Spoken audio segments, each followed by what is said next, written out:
I'm Stacey West, and today I'm joined by Bertrand Cliquet, co-manager of the Lazard Global Equity Franchise. Thank you for joining us today. My pleasure. Hello. Now, it would be remiss of us not to have a quick look back on 2022 and what was actually a really good year for the fund. It managed to post positive returns while most of its peers lost money. So I'm sure inquiring minds would like to know, how did you manage this? What worked well for you last year? Yes, I think there are two things to highlight, really. The first one is the market putting its feet somehow back on the ground to a degree, especially around the normalization of the interest rate environment. Therefore, less complacency on valuation. And that's a point of emphasis for our strategy. We've always been adamant that cash flows need to be discounted with the appropriate discount rate. So that has helped us tremendously. The second one as well was about seizing a lot of the opportunities induced by the market volatility and discrepancy in share prices. So what we saw is really a year of two halves, very strong defensive performance in the first half. But we've been able, with the emphasis on valuation, seeing some of those really high quality franchise companies that were for us really expensive for years, falling 50, 60%, and providing us opportunities. So our turnover actually has been over 100%, which is quite unusual when you think about us as, people investing for the long term. But we have this valuation discipline, which means that if you have a company such as Knorr-Bremse, which is the global leader for braking systems for trains and trucks, that has fallen 60% for a company that hardly has any debt, then maybe that offers a potential. And then you have this redeployment, and that's really helped us in the second half of the year in terms of growing capital. Now, your approach also uses a behavioral filter. So can you just explain how this works, and did this perspective benefit the fund last year? Yes, I think if you think about the process, it's actually very transparent and quite simple, really. The first one is about defining this global equity franchise universe. So we put the emphasis on companies that we think will have a higher degree of earnings forecastability. So, and that's important, we think, to be able to predict earnings and cash flows with a lower margin of error. What that provides us with is the ability to be more assertive on valuation. So we focus on companies with one of five sources of economic franchise. They can be a natural monopoly. They can be economies of scale. They can have switching costs. They can have brands or intellectual property or a network effect. And what we have is companies where we can be so much more assertive on valuation. So that's point one. This economic franchise really saw the benefit in this economic uncertainty. Companies where you offer a service or a product that is almost essential to your clients, irrespective of the economic environment. And that's really helped us. The second point I mentioned earlier was the continued use of normalized interest rates.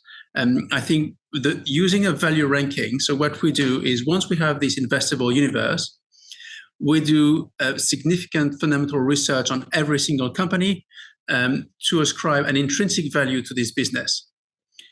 Then building the portfolio is very simple. We compare the intrinsic value to the share price, and if we identify a large gap or significant upside, we want to place the emphasis on the portfolio on those companies. And what you have is it gives you a very nimble way to deploy capital.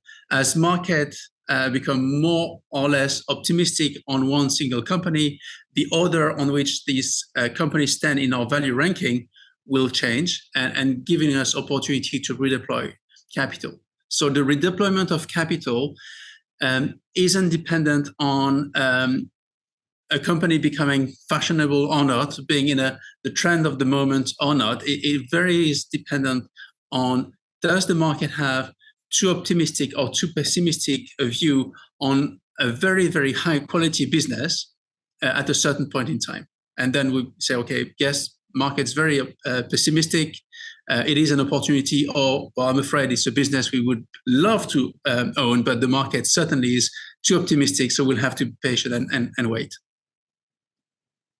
Great. And looking forward now, what are your views on the markets and the economies going into 2023? And do these views impact your investment decisions that you're looking for the year ahead?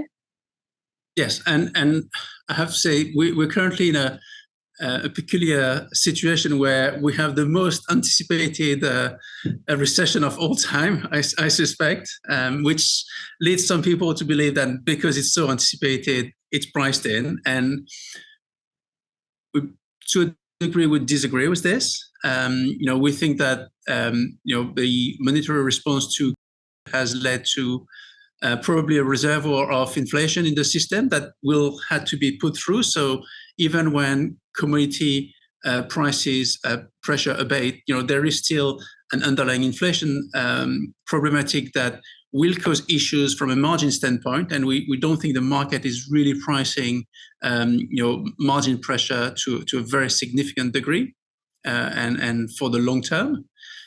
So what we have is for all our companies, we've incorporated a meaningful recession, and very much the belief that there might be very high quality businesses, but they can't all be immune from this inflationary pressure. So what we believe is that our companies will have a greater ability to weather these inflationary pressures, but they're bound to suffer to a degree, which places the emphasis on valuation again. And to give you an example, that's why we're still at the lower end of our number of stocks in the portfolio. We have a range of 25 to 50 names. 50 names we'll own when the market has capitulated, and most stocks are inexpensive. But we are at the lower end of this because we think that we have a handful of opportunities that offer very significant value. We think the portfolio looks very well versus our inflation or 10% return target over the next 3 years. But it is a selected number of stocks. Overall, we still struggle to find value in a high number of companies. You touched there a bit about the positioning of the fund and your outlook going forward. But maybe do you have an example of a holding for us of kind of give an illustration of the fund's positioning for the 2023? Yes, I think I'd come back on two stocks. The first one is a stock we added in September. I alluded to it earlier, Knorr-Bremse. So you have a global leader in braking systems for trains and trucks, very high market share, a product that has a very high level of technical content. And the company share price was heavily impacted by one of its biggest market, mainly mainland China, grinding to a halt. And the market really derated these stocks, essentially over 60%. And a company that is able to weather inflationary pressure through a combination of price measures and cost containment. So we think there will remain a very, very high free cash flow generative business. And so that's why it's large position in the portfolio. The second one, which is a more recent addition to the fund, we've owned tech companies to a large degree, very much until 2018 and start of 2019.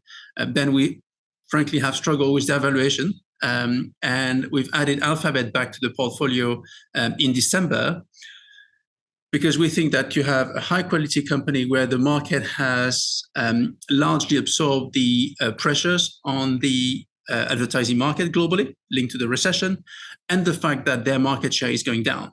And for us, the investment case hinges on the ability of the company to be a bit more disciplined around cost. And that's one of the few large tech companies that hasn't announced a plan to tighten its belt.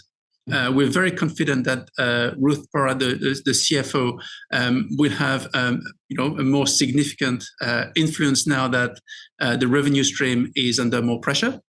And therefore, we see a very interesting story from a margin standpoint and a valuation that has more than discounted these challenges. That's great. Thank you for those examples and for talking us through the portfolio today. It's really appreciated. My pleasure. Thank you. And for more information on the Lazard Global Equity Franchise, including more information on the fund's investment process, visit fundcaliber.com.